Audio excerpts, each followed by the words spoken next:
Let's see who's here. Yeah, I'm just sitting here silently. Just realized. Yeah, I'm just standing here just looking at the thing. Just woke up, pretty much. Let's set this for live chat. Oh, there we go. So who's here? I see that there's 3 people here. There was 1, now there's 3. Just, you guys kind of said you wanted to do this. Nothing, this is just, I fucking read the comments. I always read the comments on all my videos, and there was a bunch of people that said, let's do this every day. And I said, oh, that's what they asked. They want to do a morning live feed every day. So it's 11 o'clock here. I didn't finish at the shop until 9 o'clock last night, so I worked 12 hours yesterday. Sunday being my only day off, I slept in. I fucking got up at like 6 and started to do a couple emails, and I was like, screw this, I'm off today. And played video games for about an hour, and then I went back to sleep at 7 and got up and just drinking coffee this morning.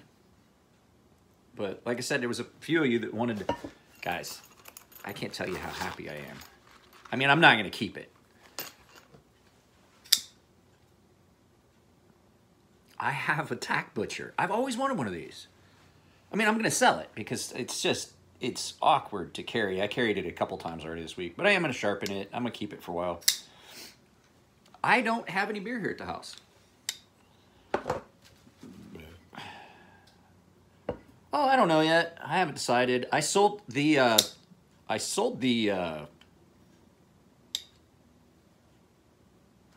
Skaha already.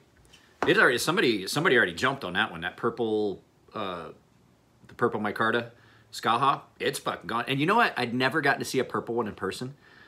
They're not unattractive. It's not a bad color on that knife. The purple, I didn't figure purple micarta would look good. I'd seen pictures of it, but I do know I like purple anno on stuff like this.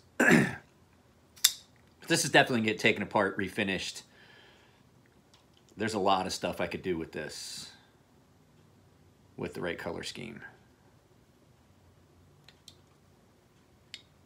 Thinking black and blue.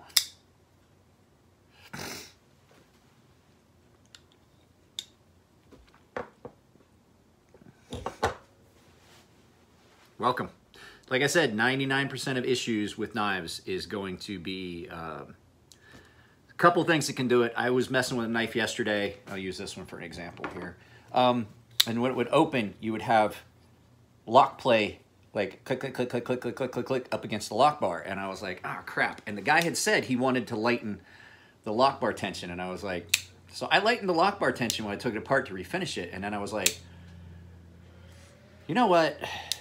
And so I just kind of drifted it over and stiffened that lock bar tension up just a little bit more. Lock rock was gone. I told the guy, I was like, ah. I was like, you know, I can't make this any lighter. I can't make the lock bar tension any lighter. The knife's gonna fail. You're gonna have lock rock. Because if the lock bar doesn't have enough tension to kick all the way over to the lock point, you'll get a little bit of wiggle. And so I told him, I was like, that's how stiff it's gonna have to be. That's just how it's gonna have to be. And this thing is a beast. But surprisingly, not that heavy. It's just blocky. This is something I could do purple and you could carry to work, Yakov. Because you just, to take it and turn it backwards, just bash somebody on the head with it if you needed to. Cold Steel Recon 1. I've had 2 Cold Steel Recon 1s. I liked them both. I prefer the drop point to the Tonto, if they even still do make the Recon 1 in a drop point. I definitely prefer that one to the Tonto, because Cold Steel's Tontos, they're the ones that kind of brought that Americanized Tonto to light. There were people that were doing it before, but they're the ones that just have done it really well. Still not a fan of Tontos, and I'll tell you why. I don't have one, but we'll use this as an example. So say this is where your blade does the kick up. That point always gets just fucked up. So yes, I am in my pajamas and still have 3 knives on me. I'm gonna say, you guys, by far, my buck is the smoothest budget knife I've ever seen. It is drop shut smooth. And a lot of people, oh, you got a loose pivot. That pivot is rock fucking solid. I tightened it. So you have to find the sweet spot on knives too. I don't know if you guys have ever seen it. Sometimes you'll tighten a knife down and it get like spots where it's like you went too tight. You went too tight on the pivot. Especially these don't have the shouldered hardware that are in more expensive knives. But I mean, yeah, it is a budget knife. And here's the thing. I just cleaned this because I got something all over it at the shop last night. I got it all over me. It was all over my pants. It was on the shirt I was wearing yesterday. I don't know what I got. It was like a greasy film, and I tried to wash it off. And so this pretty much does not have any lube in it because I put it in a thing of boiling water with a touch of rubbing alcohol mixed in and soap to get that residue off of this because and it's still got spots where it's got stuff that's on it. I don't 100% know what I got on it. I don't know if it was like 3-in-1 oil or machine oil that I got. Something I got on me. Something I was handling. And I had a hard time washing it off my hands. It felt almost like silicone lubricant, like the liquid silicone lubricant that you get, the oil, silicone oil. And that's what it felt like. But I felt around and I looked around and it had to have been something I got on my hands in the shop somewhere. Because I was looking for a tool. So there's a possibility I just got into some old silicone grease or oil or something. But I'm hoping it washes out of my pants. I told my wife that those pants and that shirt have to be washed separately on high. I've already, they're in a tub of soapy water to hopefully that washes out because I don't want to fucking get it all over the inside of the washing machine. When I was a gunner's mate, I came home one time and I didn't realize I had gotten black high temperature ordnance grease that has molybdenum in it, and it gets on everything and you can't get it off. It's really, it just, you get it on your finger and you look away and it's everywhere. It's all over your face. It's down your arms now. Even just like a little drop of it. You're like, oh, I got a little bit of it. You just got to watch it. Like you got to keep your eyes on it, reach and get a rag and then wipe it off. Because if you don't, it's everywhere. But apparently I had gotten it smeared down the front of my coveralls somehow. Didn't realize it. Threw those coveralls in with a bunch of laundry. My wife threw those in the washing machine. This is when we lived in housing. Ruined the washing machine. Had to get a new washing machine. You can't get it out. It was just black streaks of stuff. But I also ruined a dress and a couple other things of her clothes that got in there. They just had black shit on them and you just can't wash it off because it's high temperature grease. Like to get it hot enough to get it out of clothing, you would have to burn the clothes. It's about the only way to reclaim that oil is to just burn whatever it's stuck in. And so, yeah, we ruined a washing machine. Luckily, the nice thing was all the appliances in military housing overseas, they're just free. They provide all the appliances. Something breaks, just call them. They replace it. It's like living in a rental house. Only I wasn't paying anything.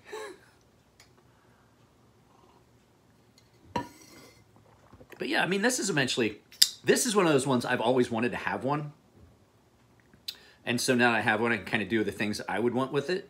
There's going to be some minor changes to this knife because it's going to be mine. A lot of this is getting chamfered and rounded. This jimping on the, why there's jimping on the pocket clip, I have no idea. That's going away. I'm going to take that off and then refinish the pocket clip. The black, just the bare spots that are black and stuff like that, that's probably going to come off.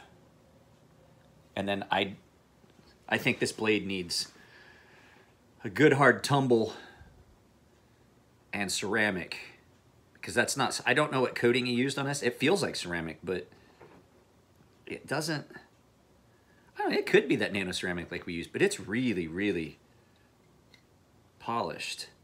It's not like Cerakote. So, and then also the jimping inside that's going away. Hey, sweet. But yeah, I've always wanted one of these, and when it gets ready to go, I will let you guys know. Like I said, I kind of feel bad because I had done the video about and talked about that North Arm Skaha. And the guy was like, I want it. And he sent me the money. And I was like, okay, well, I've got, and before I could even say anything, he fucking sent me the money via PayPal. And I was like, oh, okay.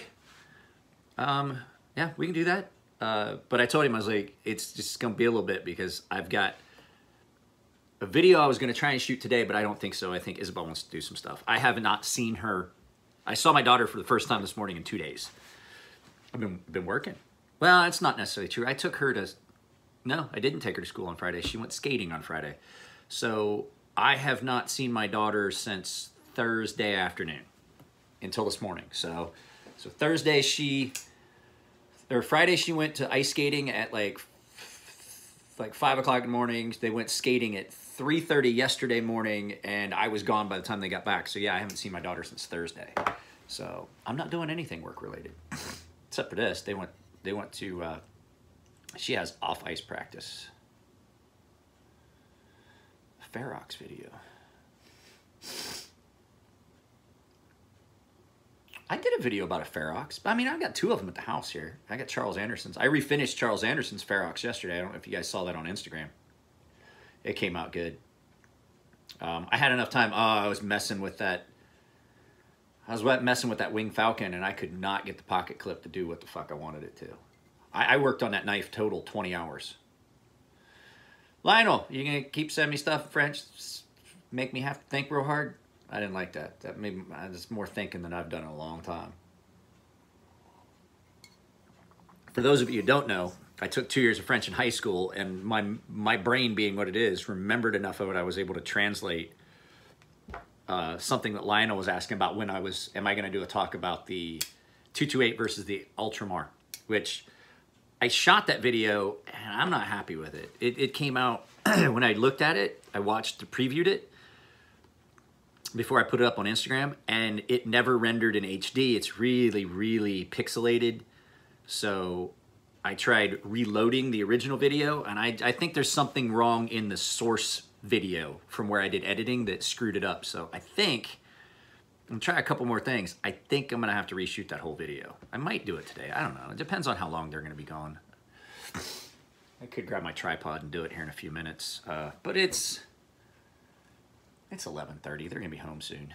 So I will shoot an Ultramar video again if I can't get that one to load, but it's just, every once in a while you get a video where, I had this happen when I had storage problems on my computer. No, it's like, it's really pixelated. Like you can't, it's really bad. And so what I do is I post my videos, and then now what I've started doing is I'll post them, and I post them as unlisted or private, and then I watch them and see how they converted, because every once in a while. So what happens is sometimes it doesn't take much to screw up the raw source file.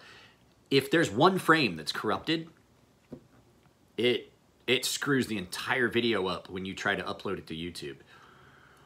Now I could go back through and try and edit and find the section of video that is bad, but I think it's just easier at this point just to reshoot the whole thing rather than try and re-edit that entire video, because I think it was like 16 or 17 minutes. So, and you know, I don't do a lot of shortcuts where I could just pull out a section and see if it's the bad section. The one section is going to be like 10 minutes, and another section like 5, and then another 5, and so it gets really, you can't just find just the section of video that's bad. I probably should do more cuts so that if I have something like that, I suppose I could do that. You guys want me to do that? I'll stop this and we'll do the 228 versus the Ultramar. It's hard to do it's hard to do live. I don't think it's YouTube. I think it's the video. It has nothing to do with YouTube, because like when I watched it, like when you watch things on your iPhone, it'll let you watch them. But I also noticed that I had a massive amount of space on my phone that was listed as other. And when I deleted that video, because it can't read it, it knows there's a video file there, and then something happens, and then it saves that, and it's like a broken file. And so the computer reads it, and when I deleted that entire thing, I got rid of all that other space. And I was like, huh, Yeah, that was there was a corrupt file in there. All right, I'll tell you what. Well, I'll stop this. I'll go grab my tripod. We'll do this. We'll do it live. That's fine. All right, guys. Hang out a second. I'll be back in a few minutes with the live video, the Ultramar versus the 228, the differences. Usually I like to do stuff a little, it's not really scripted, but I think about it first. But for you guys, I'll do it. I'll do it today. All right, guys. I'll be back in a few minutes.